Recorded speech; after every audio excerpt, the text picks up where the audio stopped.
Hola, ¿cómo están? Hola, hermano. Ha muerto Mario Vargas Llosa, así lo informa su familia, el hijo, Álvaro Vargas Llosa, la prensa internacional, por ejemplo, El País de Madrid.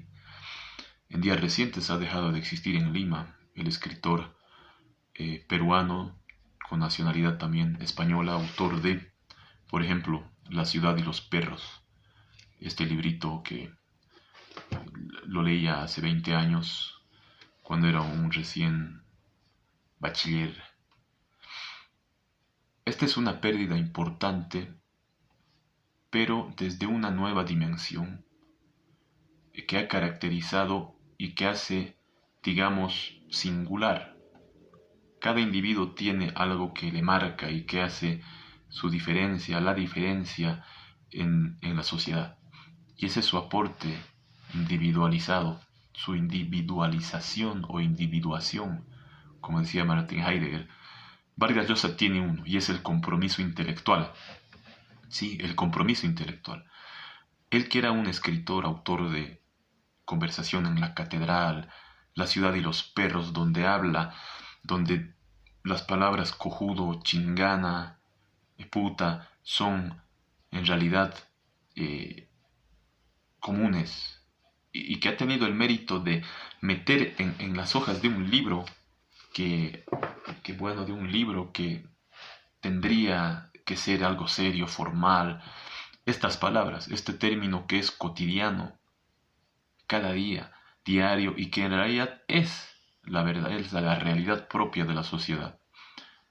Nos habla, refiere sus visitas, por ejemplo, su encuentro con la Pies Dorados, una prostituta en Lima, siendo él cadete, estudiante en el Liceo Militar Leoncio Prado, siendo eh, el personaje, un personaje de ellos, que en realidad uno ve siempre en su obra importantes rasgos autobiográficos. Y si alguien quiere escribir la biografía de Vargas Llosa, lo primero que tiene que hacer es leer todos sus libros o sus libros más importantes, donde va a encontrar dejos de su vida, de su biografía en realidad.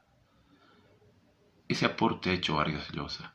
Ha llevado a los libros la realidad cruda de la sociedad, de su sociedad en su caso. Ha hecho páginas magistrales como Conversación en la Catedral, donde además ambienta su obra en una sociedad derrotada como la peruana de los años 50, en la dictadura de Manuel Odría. Zabalita, Santiago Zavala, redactor de un diario limeño, que cada día salía a puertas de la oficina del diario a mirar la calle y a pensar y hundirse en pensamientos estancados, como su sociedad estaba estancada. Mirando la avenida Tacna, se pregunta en qué momento se había jodido el Perú. Eso quiso denunciar siempre Vargas Llosa, quiso hablar de aquello a la vez de construir una tremenda narrativa que además le ha sido acreedora al Premio Nobel de Literatura reconocido por la Academia Sueca. Pero ese contenido social y esa denuncia hecha en términos magistrales propias de un Balzac, de un Flaubert, su maestro además, es lo que caracteriza a Vargas Llosa, que aprendió a leer aquí en Bolivia, en Cochabamba. Había aprendido las primeras letras en el colegio La Salle, un colegio católico y tradicionalista. Bueno, luego él diría que lo más importante que le ocurrió fue aprender a leer. Vargas Llosa, y esta es otra de las paradojas de la vida y del destino, que era un radical anticomunista, antisocialista. Sin embargo, sabía reconocer la riqueza espiritual más allá de la tendencia ideológica. Vargas Llosa fue discípulo de Jean-Paul Sartre, consideraba a Sartre como su maestro, y eso lo confiesa él mismo sin confesarlo. Uno que ha escrito, yo como modesto autor de un libro en la medida en que pueda considerarse libro. Sé que el autor, cuando pone un epígrafe en alguno de sus libros, sobre todo en los primeros, un epígrafe, una sentencia breve, una frase breve de otro autor, la pone de aquel autor que ha sido su maestro en realidad y al que debe mucho el haber terminado ese libro, del que aprendió mucho para poder escribir. Y Vargas Llosa, en su libro La ciudad y los perros, por ejemplo, tiene epígrafes importantísimos de Jean-Paul Sartre. Y como decíamos, esa es una confesión tácita de que Sartre era en realidad su maestro. Consideraba a Sartre un maestro suyo. Acá hay un epígrafe donde se refiere a lo que es la verdad y lo que es la mentira, a que somos mentirosos de nacimiento, algo en torno a lo cual ha girado también la narrativa de Vargas Llosa y su explicación filosófica. Como sabemos, Sartre apoyó en determinados momentos las ideas comunistas, las ideas socialistas. Hay fotografías con el Che Guevara. Pero Vargas Llosa fue un discípulo de Sartre y siguió el ejemplo de Sartre cuando el filósofo francés nos habla del compromiso intelectual. Y ese es el aporte, estimados amigos y amigas, ese es el aporte concreto y que lo individualiza, lo singulariza a Mario Vargas Llosa del compromiso intelectual. Cuando Sartre nos decía que el intelectual y sobre todo el escritor no puede inhibirse, abstraerse, desentenderse de la realidad social y política, de la realidad concreta de su patria, de su sociedad o del mundo, y debe alzar la voz y denunciar la iniquidad de acuerdo a su convicción intelectual, el compromiso intelectual. El escritor que es capaz de esbozar páginas literarias enormes debe tener un compromiso, más o menos lo que decía Alejandro Solzhenitsyn, el escritor ruso que fue confinado a los trabajos forzados y al Gulag, el autor del Archipiélago Gulag, decía lo mismo. El que una vez alzado la voz no puede luego abstraerse de la realidad de su patria. Eso también, bueno, un anticomunista, un antiestalinista, como era Solzhenitsyn, uno que en determinado momento apoyó o simpatizó con esas ideas como Sartre, decía lo mismo. Y uno que luego fue un anticomunista, obviamente, antisocialista, en su versión obcecada, Mario Vargas Llosa, liberal, empedernido, digno liberal, decía y sostuvo lo mismo. El compromiso intelectual, y lo predicó con el ejemplo, como quería Nietzsche y también Jesucristo. Predicó con el ejemplo. Predicó con el ejemplo al hacer una crítica frontal, abierta contra las tiranías, contra los totalitarismos, contra los abusos del poder, al haberse enfrentado abiertamente a Hugo Chávez Frías, al haberlo retado a debatir en más de una ocasión, al haber sido hostilizado por el régimen venezolano. ¿No es cierto? Bueno, Chávez no aceptó directamente la invitación a debatir y le contestó desde su programa: aló, presidente, en estos términos: usted primero, señor Vargas Llosa, tendría que volver al Perú y hacerse elegir presidente y luego recién venir y poder debatir conmigo en esos términos siempre autoritarios, ¿no es cierto?, que en determinadas ocasiones tenía Hugo Rafael Chávez Frías. En Bolivia, otro dignatario de Estado, en realidad dictadorzuelo, ¿no?, Álvaro García Linera, se había referido a Vargas Llosa como un fracasado. cuando era vicepresidente Álvaro García Linera, ¿no? También es que Vargas Llosa siempre alzaba la voz, y así como atacó a Chávez en Venezuela, atacó a Evo Morales y al régimen masista con tintes totalitarios, liberticidas del movimiento al socialismo que por 20 años ha coartado las libertades en este país de Bolivia.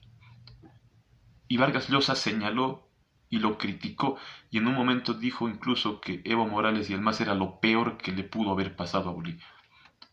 Y en estas críticas que las vino haciendo desde los primeros años del gobierno del MAS en Bolivia, salía siempre a atacar, a contraatacar, y en una ocasión García Linera se refirió como un fracasado a Vargas Llosa. Yo quiero acá sentir profundamente y señalar la pérdida que significa esta. Y con ella, la pérdida, muchos han dicho, el último exponente del boom latinoamericano. Es posible que así sea. De hecho, parece que sí lo es. Pero yo quiero referirme a la pérdida de, acaso, el último exponente de esa pléyade de intelectuales y de escritores hispanoamericanos o latinoamericanos que va a hacer mucha falta en estos tiempos inciertos para la América del Sur. En estos tiempos inciertos, por ejemplo en Bolivia, donde las ideas de la libertad han sido pisoteadas durante 20 años, en Venezuela igualmente, y en otros países también de América Latina. Se va a extrañar mucho la voz de Vargas Llosa, pero la voz también de sus compañeros y camaradas de lucha, que ya han dejado de existir recientemente, como el cubano Carlos Alberto Montaner, con quien escribió. En realidad Vargas Llosa escribió la presentación de este libro, Manual del Perfecto Idiota Latinoamericano, por Carlos Alberto Montaner, Plinio Apuleyo Mendoza, colombiano, y el hijo de Mario, Álvaro Vargas Llosa. En la presentación, en realidad este libro es como su título lo indica, es un manual del perfecto idiota latinoamericano, para ser un perfecto idiota latinoamericano, en el cual señala y se señala la Biblia del idiota, que sería Las venas abiertas de América Latina, por Eduardo Galeano. Y en la presentación Mario nos dice lo siguiente, refiriéndose al idiota. Cree que somos pobres porque ellos son ricos y viceversa, que la historia es una exitosa conspiración de malos contra buenos en la que aquellos siempre ganan y nosotros siempre perdemos. Él está, en todos los casos, entre los pobres víctimas y los buenos perdedores.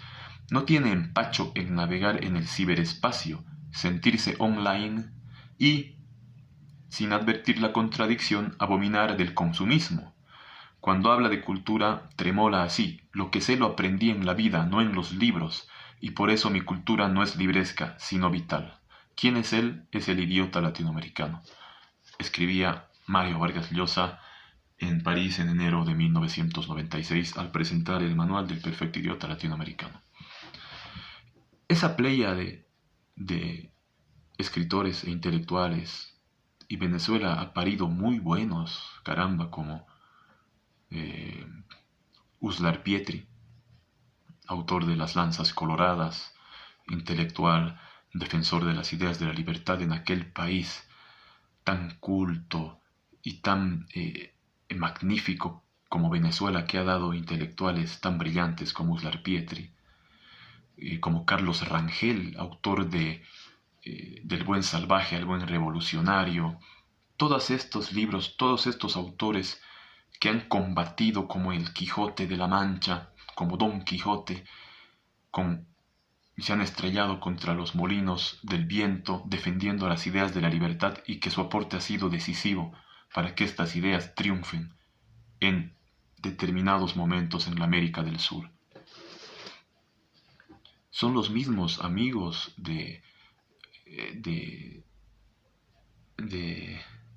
Edwards, del escritor chileno vaya, se me fue el nombre en este momento, de Jorge Edwards, ¿verdad? Autor de Persona no grata, donde denuncia, en realidad, él como diplomático en Cuba, eh, las tropelías y desde adentro nos muestra los perjuicios y lo negativo de vivir en un régimen totalitario desde la propia Cuba, donde él fue diplomático de Allende, de Chile, allá, y donde es declarado persona no grata y expulsado y significa la ruptura de los intelectuales latinoamericanos que habían apoyado en algún momento a la revolución cubana, significa la ruptura definitiva con la revolución cubana en ese momento histórico. Entonces, Mario Vargas Llosa es un representante, uno de los últimos, el último en realidad, de esta playa de hombres de letras que han combatido a las ideas de los, mejor dicho, que han combatido al totalitarismo que retrasa y estanca a los países. La prueba es Bolivia. En uno de sus últimos mensajes concretos sobre Bolivia, Vargas Llosa del 2020, decía esto, ¿no? Expresamente que el más Evo Morales era lo peor que le pudo haber pasado a Bolivia. Y bueno, él se refirió en muchas ocasiones a este país que quería mucho, al cual estuvo muy ligado, tuvo alguna amistad y hay fotografías con el escritor cochabambino Enrique Rocha Monroy, con el editor judío alemán radicado en Cochabamba, boliviano también, Werner Gutenthal, fundador de los Amigos del Libro, y estuvo casado, claro, con una cochabambina como Julia Urquidi, quien era su tía, una relación importante con Bolivia. Mario Vargas Llosa fue el compromiso intelectual que los que se sientan aludidos estamos llamados, seguramente. ¿Están llamados o estamos llamados? Cualquiera de los dos, a continuar. En La ciudad y los perros, cada libro tiene un comienzo épico. Y La ciudad y los perros es uno de ellos. Es uno de los libros con los cuales me inicié en la vida literaria. Y su comienzo es glorioso. 4, dijo el jaguar.